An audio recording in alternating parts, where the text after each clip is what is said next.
kesempatan yang diberikan kepada Bapak Kapolres Samosir.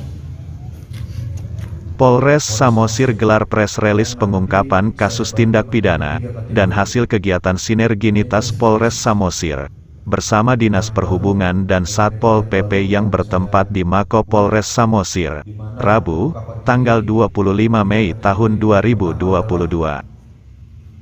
Pada kesempatan tersebut, Kapolres Samosir AKBP Joshua Tampu Bolon, dalam paparannya membagi 3 kategori metode baru press release Polres Samosir, yaitu 1.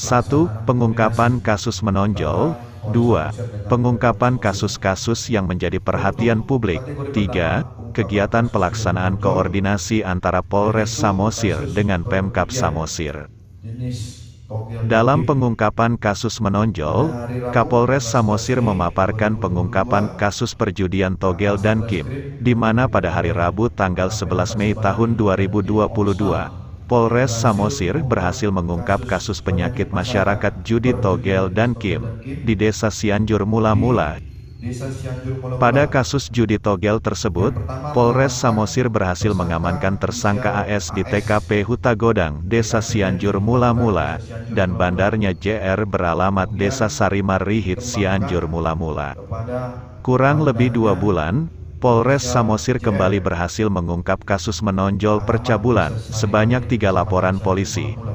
Joshua Tampu Bolon mengatakan, salah satu modusnya terungkap dari laporan anak hilang. Pada hari Minggu tanggal 1 Mei tahun 2022, seorang nenek AS melaporkan cucunya hilang inisial MS umur 14 tahun, yang melarikan diri dari rumah, dan dalam tempo 3 hari personil Polres Samosir berhasil menemukannya di posko COVID Tanjung Bunga dalam keadaan sehat. Dalam pengembangannya, Polres Samosir berhasil mengungkap latar belakang hilangnya anak tersebut, di mana ada upaya percobaan percabulan dari orang tua kandungnya sendiri LS. Atas perbuatannya LS diancam 7 tahun penjara. Kasus percabulan kedua yang diungkap Polres Samosir adalah laporan Ibu TS, yang melaporkan anaknya TS berumur 6 tahun dicabuli PS berumur 73 tahun. PS sudah dicabuli TS sudah 4 kali di rumah tersangka, dengan modus operandi memberikan uang. Tempat kejadian perkara Lumban Buluh, Desa Sampur Toba, Kecamatan Harian. Polres Samosir berhasil mengamankan barang bukti baju milik korban. PS dikenakan ancaman pasal 82 Undang-Undang Nomor 35 Tahun 2014 tentang pencabulan terhadap anak. Untuk pengungkapan kasus yang menjadi perhatian publik, AKBP Joshua Tampu Bolon menjelaskan, di mana beberapa waktu lalu di medsos sempat viral adanya penghinaan terhadap suku Batak Toba dan agama Kristen melalui pengaduan masyarakat inisial MES. Setelah dilakukan pemeriksaan dengan turun ke TKP, bersama Kasat Intel dan personil melakukan penggalangan, dengan memediasi dan berkoordinasi dengan masyarakat seputaran TKP.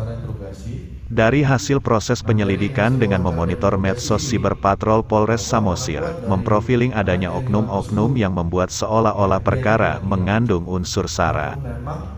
Sehingga pada beberapa waktu lalu Polres Samosir, bersama Ketua MUI, Pak Ustadz, pada saat Idul Fitri, menghimbau bahwa perkara yang dilakukan penghinaan tersebut bukan merupakan kasus SARA dan tidak perlu dibesar-besarkan.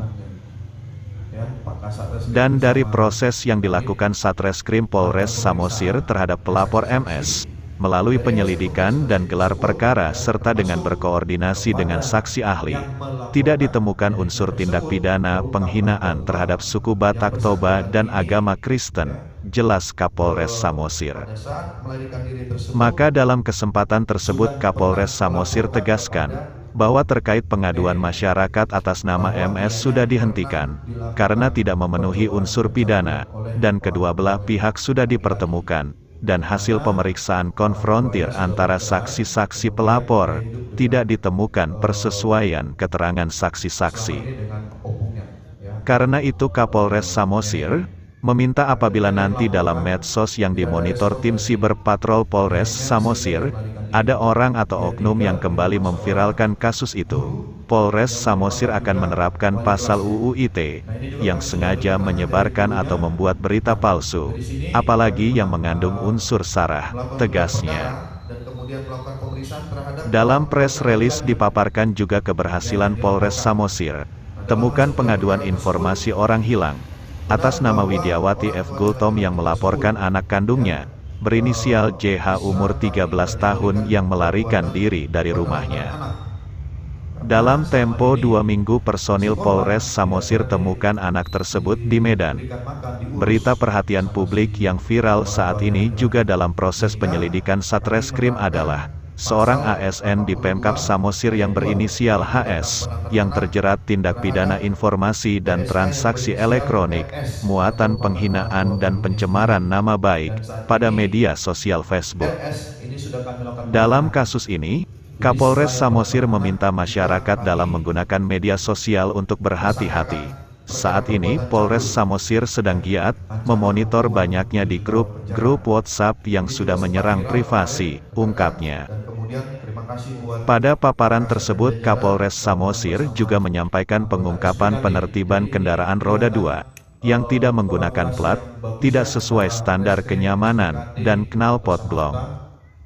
Hari ini, Rabu tanggal 25 Mei tahun 2022, kerjasama Polres Samosir bersama Dishub dan Satpol PP yang setelah melakukan apel gabungan, turut juga dipaparkan yang berhasil menertibkan becak motor di sepanjang Jalan Onan Baru yang tidak memiliki plat kuning dan melebihi kapasitas penumpang.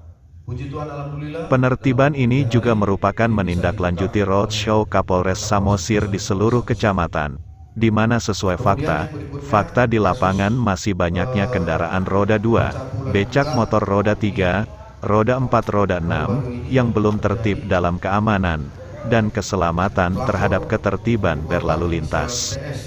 Roadshow Kapolres Samosir selama 1 minggu lalu, juga merupakan bagian press release yang menghimbau kembali kepada masyarakat, tentang sosialisasi Perda Nomor 26 Tahun 2006, tentang ternak di kandang dan diawasi. Kecelakaan oleh ternak atau kerbau, dalam analisanya kerbau atau ternak yang liar salah satu potensi yang bisa menyebabkan kecelakaan, yang merenggut nyawa atau luka berat dan ringan, sebutnya. Mengakhiri paparannya AKBP Joshua Tampu Bolon, menghimbau untuk menjaga keamanan, keselamatan kertiban kelancaran berlalu lintas, di mana Polres Samosir akan terus melakukan operasi penertiban. Polres Samosir sudah membuat himbauan melalui spanduk, Kabak Ops bersama jajaran sudah turun langsung sosialisasi, untuk tidak terjadi kejadian kecelakaan oleh ternak yang liar di jalan umum ataupun akibat pengemudi yang tidak melengkapi surat kendaraan, ataupun kendaraan yang tidak layak untuk melintas di jalan umum, tutup Joshua Tampu Bolon. Informasi ini disampaikan Samosir TV.